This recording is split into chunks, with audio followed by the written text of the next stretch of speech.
Bonjour chers parents, j'espère que vous allez bien. Bienvenue dans la classe de Rahma. Alors aujourd'hui, je vais répondre en rafale à 4 questions qui me reviennent très souvent sur la discipline positive. C'est parti.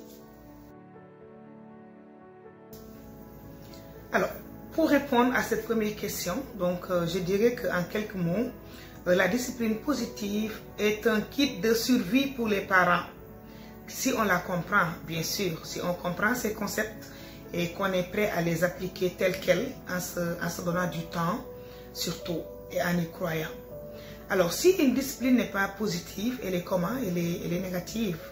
Donc, la discipline négative, on peut l'associer à la discipline qui se base juste sur les punitions, le châtiment corporel, les réprimandes, les insultes, la comparaison avec d'autres enfants.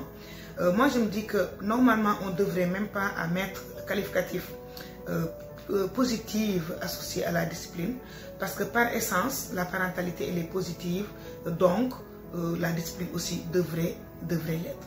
Donc la discipline positive, c'est quoi?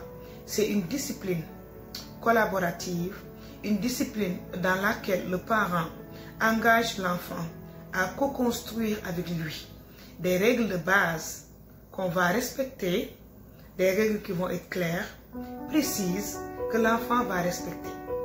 Donc la discipline positive, c'est une sorte de discipline qui vient, je ne vais pas dire remplacer, mais ça vient donner un peu plus de fraîcheur à la discipline punitive que nous avons peut-être presque tous connue et qui consistait à la réprimande.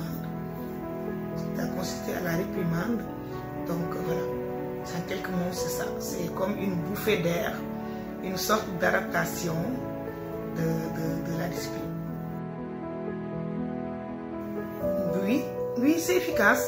C'est très efficace. Comme je l'ai dit au début, c'est un kit de survie. C'est très efficace pour le bien-être de la famille, mais aussi pour la santé mentale. C'est très important.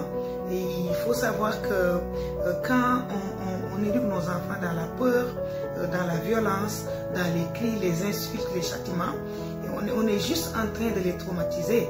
On est juste en train de leur donner un exemple d'éducation violente.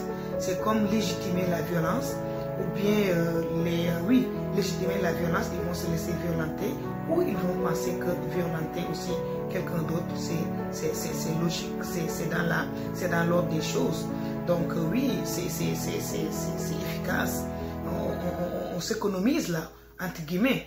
Les cris, ça a des effets néfastes dans l'évolution, dans le développement des enfants. L'enfant vit dans la peur.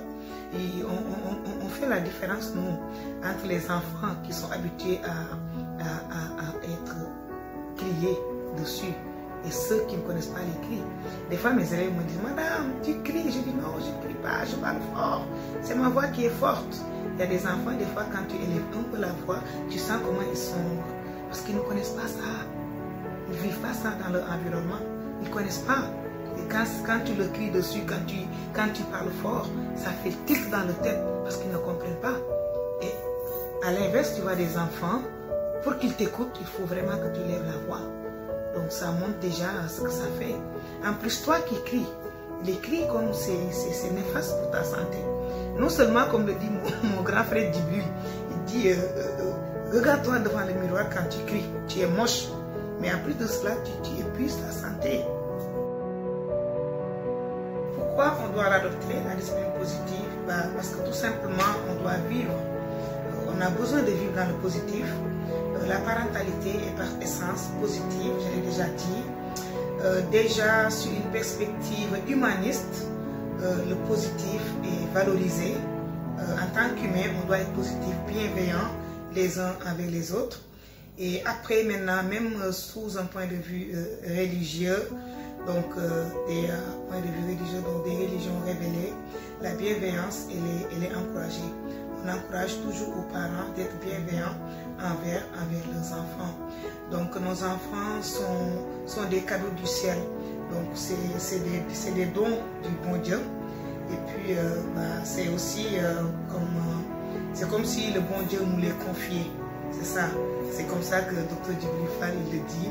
Donc c'est quelque chose que le bon Dieu te confie Et un jour, il va te demander de rendre compte de quoi, qu'est-ce que tu as fait de ce que je t'ai confié. Et là, il faut vraiment comme avoir des arguments pour vraiment être fier de soi, de se dire que oui, j'ai pu apporter l'accompagnement positif à mes enfants. Parce que oui, on doit les accompagner. On est tel un berger, donc avec son troupeau. Donc on doit donner un modèle positif aux enfants, leur fournir un cadre de vie sain, sécuritaire, les aider à développer une belle estime d'eux-mêmes, encourager une belle communication, donc en faire nos amis, faire de la parentalité un voyage, donc une belle aventure d'amour. Alors oui, on doit adapter la discipline positive. Car si on n'adapte pas la discipline positive, qu'est-ce qu'on va faire? On va verser dans les châtiments, dans les punitions, dans les cris, dans les insultes. Et je vous avoue que même si des fois beaucoup de parents pensent que c'est la solution, il faut savoir que oui, ça peut t'aider à avoir ce que tu veux de ton enfant dans un délai de court terme. Ça ne s'inscrit jamais dans le long terme parce que tu es en train de conditionner ton enfant. Et puis je me dis que normalement, ce qui devrait être, c'est que l'enfant soit structuré, que l'enfant soit encadré, qu'il soit comme protégé, qu'il soit équilibré, qu'il comprenne pourquoi il fait ceci et qu'il se sente engagé.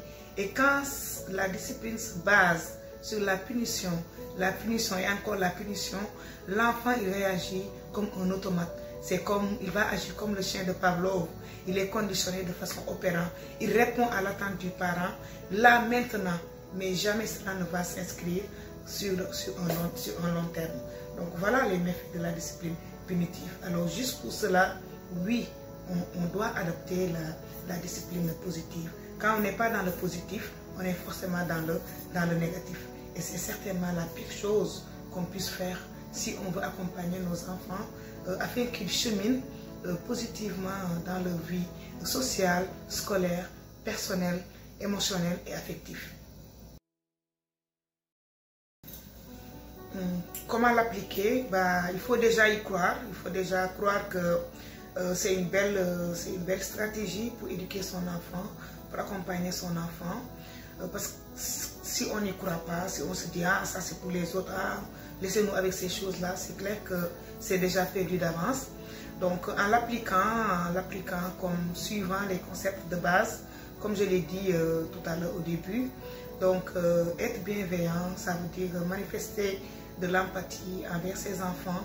Des fois, il suffit juste de se mettre à la place des enfants. Toujours se mettre à la place de son enfant. Moi, j'ai dit une fois, et ça a fait rire comme le jour où ça a fait le déclic dans ma tête, c'est quand ma maman m'a dit en riant que tes enfants ne t'arrivent même pas à la cheville. Donc je me suis rappelé tout ce qu'on me racontait sur les choses que je faisais, que je disais, et puis dont je me rappelle aussi, je sais que j'étais une enfant très... je bougeais beaucoup, j'étais curieuse, en tout cas, j'étais pas sage. Et ça ne veut pas dire que j'étais une enfant indisciplinée et tout, non. Mais c'est juste que j'étais comme je suis, j'étais comme j'étais, donc j'avais mon propre caractère. Curieuse, je touchais à tout, je posais des questions par-ci par-là, j'énervais tout le monde. Mais c'était ma façon à moi de me construire. Donc c'est ça, ça m'a aidé aussi à me mettre à la place de mes enfants. Et quand on est capable de se mettre à la place de ses enfants, on devient empathique, on devient bienveillant envers eux. Mais bien sûr, quand on parle de bienveillance, il faut comprendre que ce n'est pas le laisser aller. Hein. Ça n'a rien à voir avec laisser ses enfants être des enfants rois. Ça n'a rien à voir. La bienveillance, c'est la bienveillance. Et pour comprendre c'est quoi la bienveillance, il faut juste la mettre en contradiction avec la malveillance. La malveillance, c'est la maltraitance, c'est tout ce qui vient avec, comme je l'ai dit, châtiment, insultes, cris et tout. Donc, être bienveillant et être ferme. Des fois, on pense que quand on parle de discipline positive, c'est de laisser aller, mais non. Il faut savoir dire non. Quand c'est non à un enfant, c'est non. Et c'est un non qui n'est pas négociable. Il faut savoir dire non aux enfants.